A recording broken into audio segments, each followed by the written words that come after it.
physique du patient lombalgique se fait après une anamnèse détaillée et surtout après l'examen des drapeaux rouges, red flags, qui sont indispensables à examiner. L'anamnèse va vous permettre de déterminer une des hypothèses cliniques.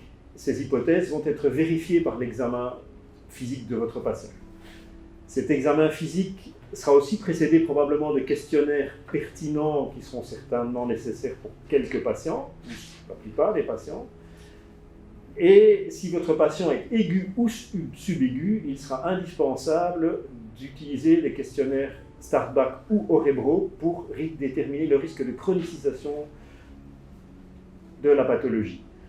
Une fois que vous avez décidé d'examiner votre patient, ce que vous allez faire, c'est un examen physique complet, et cet examen va vous donner des indications et des informations que vous pourrez évaluer et réévaluer au cours du temps, séance après séance ou au cours d'une même séance, de manière à vérifier vos hypothèses cliniques élaborées au départ. Une chose importante est de rester vigilant à des présentations non mécaniques de la douleur. L'observation est un élément que vous devez appliquer durant toutes les étapes de cet examen clinique et elle débute dès le premier contact avec votre patient. Vous prendrez alors le temps d'observer la position dans laquelle le patient attend votre prise en charge. Est-il assis, détendu, inconfortable ou debout? L'examen clinique se poursuit en observant la manière avec laquelle votre patient va se mouvoir. Est-il à l'aise et dynamique ou plutôt hésitant et précautionneux? Par exemple, lorsque le patient passe de la position assise à debout, ainsi que lorsqu'il marche. Vient ensuite le moment où vous accueillez le patient dans votre salle de soins et vous lui demandez de se déshabiller.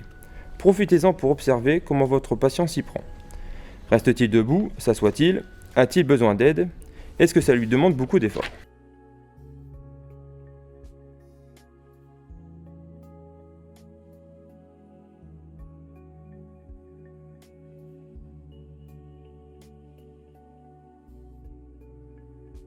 Maintenant que le patient est prêt, demandez-lui de se tenir debout, le bras long du corps, en appuyant sur les deux pieds. Les deux pieds écartés sont de la largeur équivalente à votre pied, et de regarder devant lui. Cette position est standardisée et reproductible. Prenez un peu de recul et observez votre patient. Notez d'abord son morphotype et évaluez sa condition physique.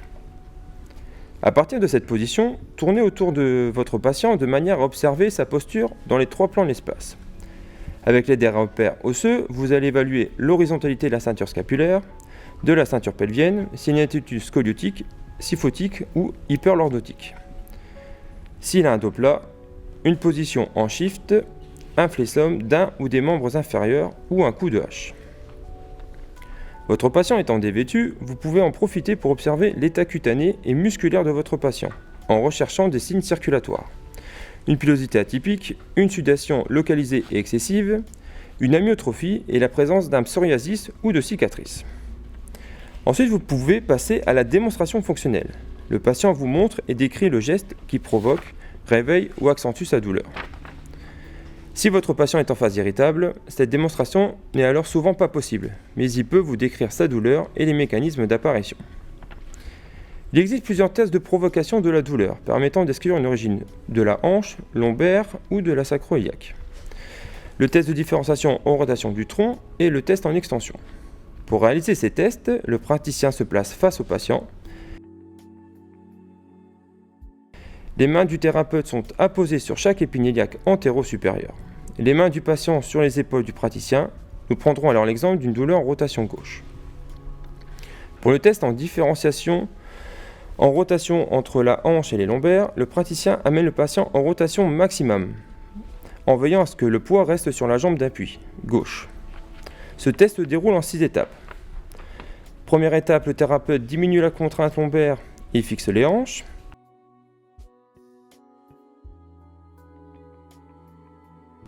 Deuxième étape, le thérapeute fixe les lombaires et diminue la contrainte sur les hanches.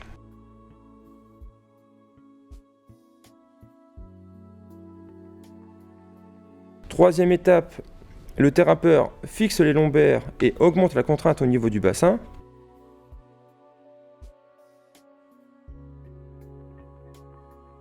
Quatrième étape, le thérapeute fixe le bassin, augmente la contrainte au niveau lombaire.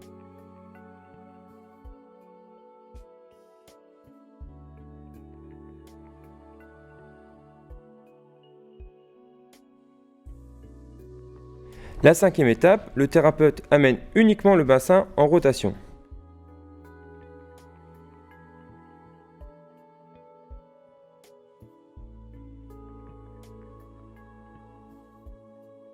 Et la 6e étape, le thérapeute amène uniquement le rachis lombaire en rotation. La communication non verbale est un élément indissociable de votre examen clinique. Ces informations vont vous donner une idée sur le comportement douloureux, ainsi que sur les stratégies mises en place par votre patient par rapport à sa problématique. Toutes ces observations vous permettent déjà d'établir des hypothèses que l'on testera dans la suite de l'examen clinique. On effectue tout d'abord la standardisation de la position du patient qui sera utilisée pour tous les tests de mouvement actif. Le patient est placé en position debout, pied à la largeur des hanches. Les bras reposent le long du corps et on lui demande de fixer la ligne d'horizon. On demande au patient d'effectuer une flexion maximale du tronc sans plier les jambes. Pour la surpression, placez la main crâniale entre les scapulas et la main caudale sur le bassin, en l'encerclant avec l'avant-bras pour la contreprise. Rapprochez vos deux prises pour accentuer la flexion. Demandez au patient de se pencher vers l'arrière sans perdre l'équilibre. Pour effectuer la surpression, soutenez la tête du patient avec votre épaule. Placez votre main crâniale sur l'épaule contralatérale et votre main caudale sur le sacrum sans contre-appui. Ensuite, vous chercherez à accentuer l'extension lombaire. Pour l'évaluation des rotations, vous allez faire réaliser au patient une rotation maximale du tronc en vérifiant que les pieds n'accompagnent pas le mouvement.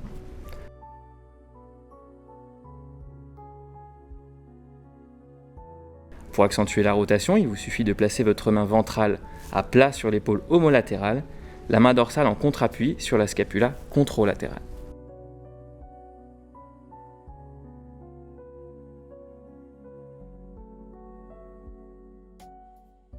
Pour l'inclinaison, vous allez demander au patient de glisser la main le plus loin possible le long de l'extérieur de sa cuisse, tout en restant dans le plan frontal.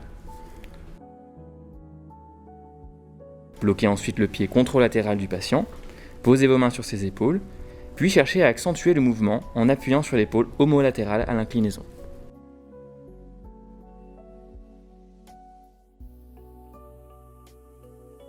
Nous pouvons combiner les mouvements lors de notre évaluation. Demandez au patient d'effectuer tout d'abord une flexion maximale du tronc, puis une inclinaison en partant de cette position de flexion.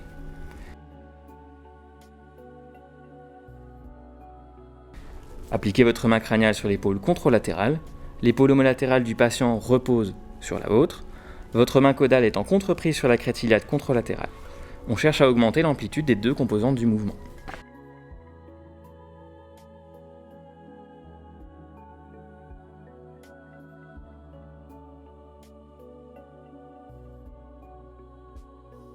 Pour le cadran lombaire, demandez au patient d'effectuer une extension maximale du tronc, puis, sans quitter cette position, une inclinaison et pour finir, une rotation homolatérale. Placez-vous derrière votre patient, les mains reposant sur ses épaules.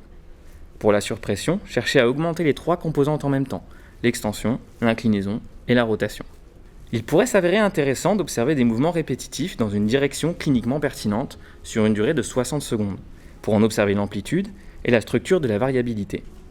Des études sont en cours sur ce sujet et nous en aborderons davantage dans une autre capsule. Chez le patient lombalgique, les tests neurologiques vous permettent d'identifier une atteinte de la conduction nerveuse, de référer le patient en cas de signe d'atteinte sévère ou red flag, et de préciser le segment vertébral atteint. Leur réalisation est indiquée par les informations décrites par le patient lors de l'anamnèse, laissant suspecter une radiculopathie, comme les pertes de force ou les dysesthésies. Ils comprennent une évaluation des réflexes ostéotendineux, de la force musculaire et de la sensibilité cutanée. Vous réaliserez chaque test du côté sain puis du côté pathologique. Dans le cadre de la lombalgie, les réflexes ostéotendineux les plus pertinents à évaluer sont les réflexes patellaires et achilléens correspondant respectivement aux racines nerveuses L3, L4 et L5, S1. Leur recherche peut se faire avec un marteau à réflexe. Vous évaluerez la force musculaire par des tests de résistance active. Le patient sera invité à maintenir une contraction contre-résistance pendant au moins 10 secondes pour les muscles iliopsoas, quadriceps, tibial antérieur et triceps sural, correspondant respectivement aux racines nerveuses L2, L3, L2, L4, L4, L5 et S1, S2.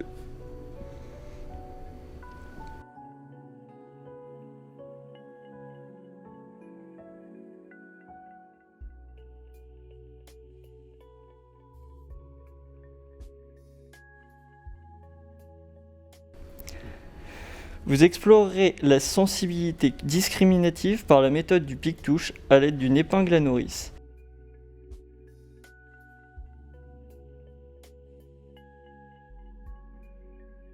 Le toucher léger peut être testé par le biais d'un coton ou d'un pinceau.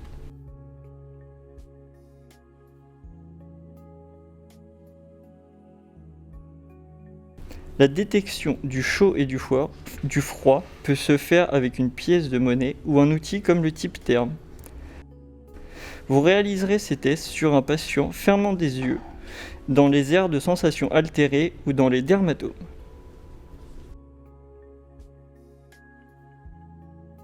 Tous ces éléments seront réévalués au cours de la prise en charge. Il est important de vous rappeler que réalisés isolément, ces tests ont une valeur clinique faible. En revanche, leur combinaison améliore la fiabilité de votre examen.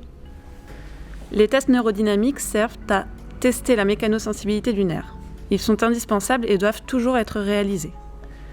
Dans le cadre d'une lombalgie, on teste seulement la mécanosensibilité des structures nerveuses qui sont susceptibles de déclencher une douleur lombaire. On peut ainsi tester les grands nerfs, tels que le nerf sciatique, le nerf fémoral, ou des petits nerfs autour de la colonne vertébrale qui viennent innerver la dure mère ou la capsule articulaire. Pour réaliser un SLR, installez le patient en décubitus dorsal. Tenez-vous sur le côté du patient, une main au niveau de la cheville et une autre au-dessus du genou pour maintenir celui-ci en extension. Levez la jambe du patient lentement sans réaliser d'abduction ni d'adduction. Si le test provoque une douleur lombaire, on peut en différencier l'origine en demandant au patient de placer ses mains dans le dos. On réalise à nouveau le test. Si la douleur est reproduite, l'origine de celle-ci est due à la mécanosensibilité des structures nerveuses et non à la flexion lombaire. Pour réaliser un PKB, installez le patient en décubitus ventral.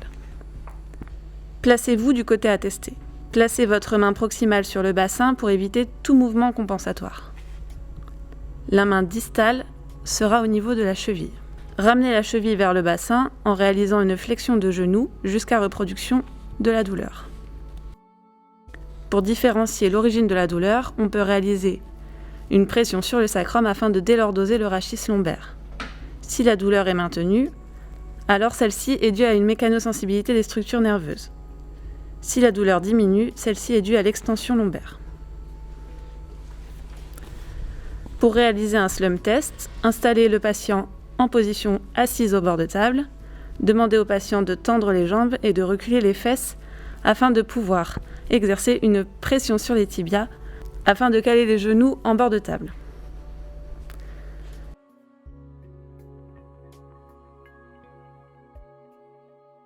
Demandez au patient de regarder devant lui, de tenir ses mains derrière son dos, puis de s'avachir sans baisser la tête. On vérifie que le sacrum est bien verticalisé. Placez-vous en face du patient. Calez la tête du patient sur votre épaule. Placez vos mains sur ses épaules et réalisez une surpression. Tout en gardant la surpression, demandez au patient de faire une flexion cervicale. Puis en faisant un quart de tour sur le côté, placez votre avant-bras sur le haut du rachis thoracique et la main sur la tête du patient afin de maintenir la flexion cervicale. Réalisez alors une extension passive du genou. La différenciation se fait en demandant au patient une extension du rachis cervical. Si la douleur diminue, celle-ci est due à la mécanosensibilité des tissus nerveux.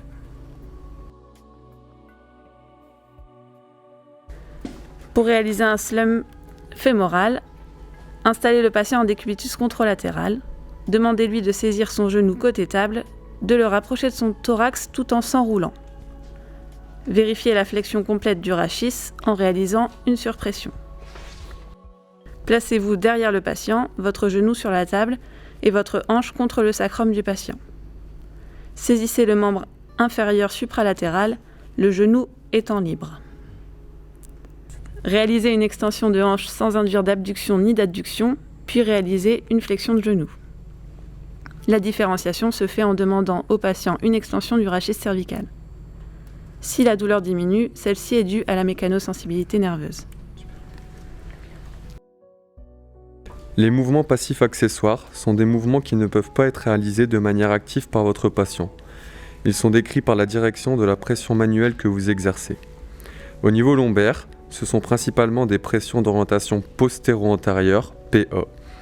Ils nous permettent d'objectiver la qualité du mouvement, l'hypo- ou l'hypermobilité et de percevoir un éventuel spasme. Ce sont aussi des tests de provocation de la douleur.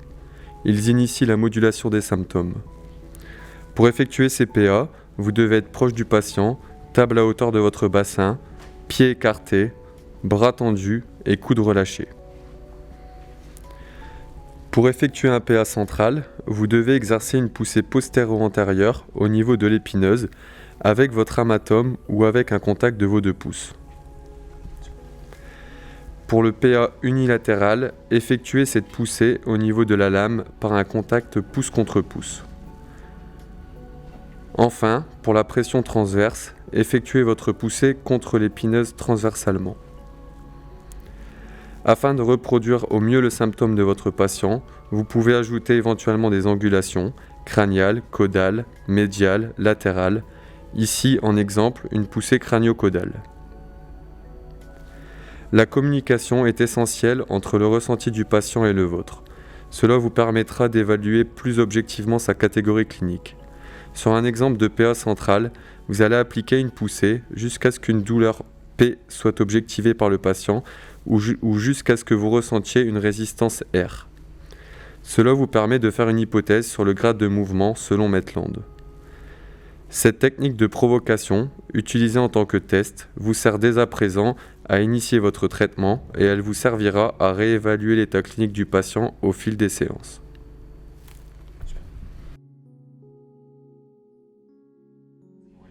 Les mouvements passifs physiologiques intervertébraux permettent d'évaluer et de réévaluer la mobilité d'un segment vertébral par rapport à ses voisins, essentiellement en comparant raideur et mobilité. Il est préférable d'y adjoindre une évaluation verbale de la douleur durant le test pour détecter le niveau segmentaire lombaire responsable de la plainte du sujet. Les mouvements passifs physiologiques comprennent 3 groupes de mouvements. Flexion, extension de D10 à L5 S1. Pour examiner la flexion-extension de D10 à L5 S1, installez le patient en décubitus latéral sur le côté opposé à la douleur, quand cette dernière est latéralisée. Vous pouvez installer un coussin sous la taille du patient pour éviter une inflexion latérale. Tenez-vous face au patient avec ses 2 jambes dans vos plis inguinaux. Exécutez des flexions-extensions lombaires en aller et retour, sans mouvement au niveau des hanches du patient. En palpant consécutivement les différents niveaux en interépineux avec votre main proximale, effectuez des allers-retours en flexion-extension, en interrogeant le patient sur son niveau de douleur et comparez avec les étages voisins. Pour la rotation, positionnez votre patient en décubitus latéral, côté douloureux au-dessus en cas de douleur latérale. Placez-vous en face du patient, main distale sur la crête iliaque et palpez avec l'autre. Balancez doucement le bassin en palpant en interépineux les différents étages tout en évaluant verbalement l'intensité de la douleur du patient. Il est possible de balancer le patient au départ de la ceinture scapulaire. Pour l'inclinaison, positionnez votre patient en décubitus latéral, côté douloureux au-dessus en cas de douleur latérale. Appuyez votre thorax sur le flanc du patient. Avec votre bras distal, agrippez le bassin, votre main sur la crête iliaque et votre avant-bras sur les tubérosités ischiatiques. Palpez en interépineux les différents niveaux en évaluant verbalement la douleur tout en imprimant une inflexion latérale via le bassin. Les tests de stabilité, d'endurance et éventuellement de contrôle moteur que nous démontrerons dans cette vidéo ne sont pas exhaustifs. Il est important de se rappeler que c'est l'anamnèse, le score de certains questionnaires et une vision biopsychosociale du patient qui doivent orienter le thérapeute dans ses choix pour pouvoir personnaliser au mieux ses décisions thérapeutiques prises en commun avec l'accord du patient. Le test d'instabilité lombaire en procubitus vise à mettre en évidence une instabilité vertébrale segmentaire lombaire. Pour la palpation des lombaires, placez votre patient en procubitus en bout de table, hanche fléchie à 90 degrés, pointe des pieds au sol.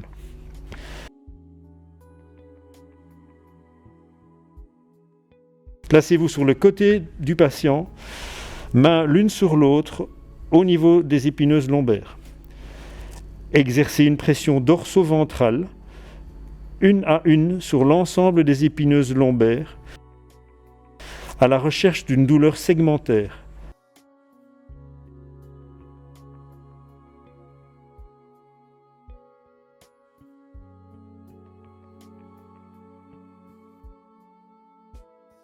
Demandez au patient de lever les membres inférieurs,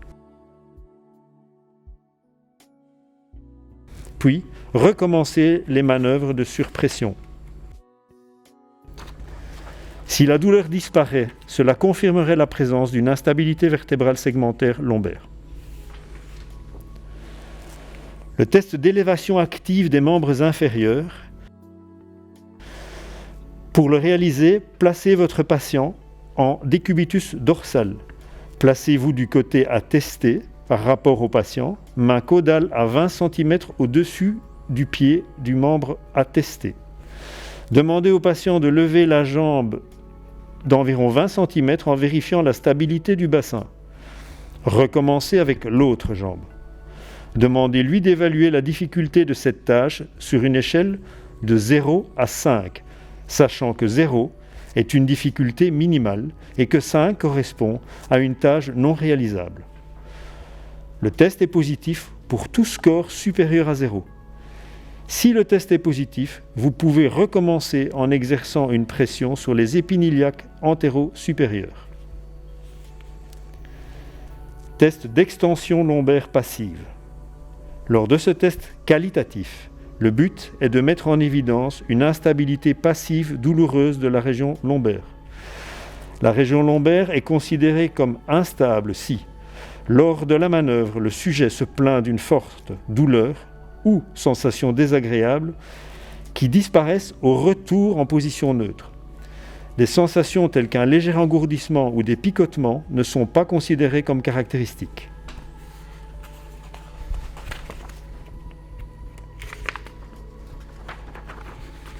Placez-vous au pied du patient en prenant ses chevilles dans vos mains. Soulevez passivement les deux pieds à environ 30 cm de la table tout en tractant vers vous pour éviter la flexion des genoux. Pour tester l'endurance, le premier test, le test de Bering-Sorensen, le patient est installé en décubitus ventral en bord de table, les épiniliaques antéro-supérieurs posés sur la table et membres inférieurs sanglés au niveau des chevilles, des creux poplités et des épiniliaques postéro-supérieurs. Le plus fort possible à ce niveau en restant confortable pour le patient. Il est appuyé sur ses bras en position de repos. À votre signal, le patient se redresse à l'horizontale, bras croisés sur la poitrine et maintient la position le plus longtemps possible. Il est normal que ce test dure plus de 2 minutes. Test d'endurance, flexion-extension. Installez le patient en décubitus dorsal, jambes fléchies avec les genoux à 90 degrés, bras croisés sur la poitrine. Au signal du thérapeute, tout en enroulant son menton, le patient décolle ses épaules ainsi que ses omoplates du sol. En même temps, il décolle les pieds du sol en fléchissant les hanches à 90 degrés tout en gardant les genoux également à 90 degrés. Il garde les bras croisés sur la poitrine et il maintient sa position le plus longtemps possible. Il est normal que ce test dure plus d'1 minute. Le patient est couché sur le ventre pour l'extension avec le coussin sous le bas du ventre et les bras le long du corps. Au signal du thérapeute, le patient décolle ses épaules et son sternum du sol sans basculer sa tête en arrière, garde son menton baissé. Il maintient sa position le plus longtemps possible. Il est normal que ce test dure plus de 2 minutes. Nous n'aborderons pas les aspects liés au contrôle moteur dans cette capsule vidéo. En tant que clinicien, gardez à l'esprit que le testing du contrôle moteur est à prévoir dans la prise en charge des patients souffrant de lombalgie.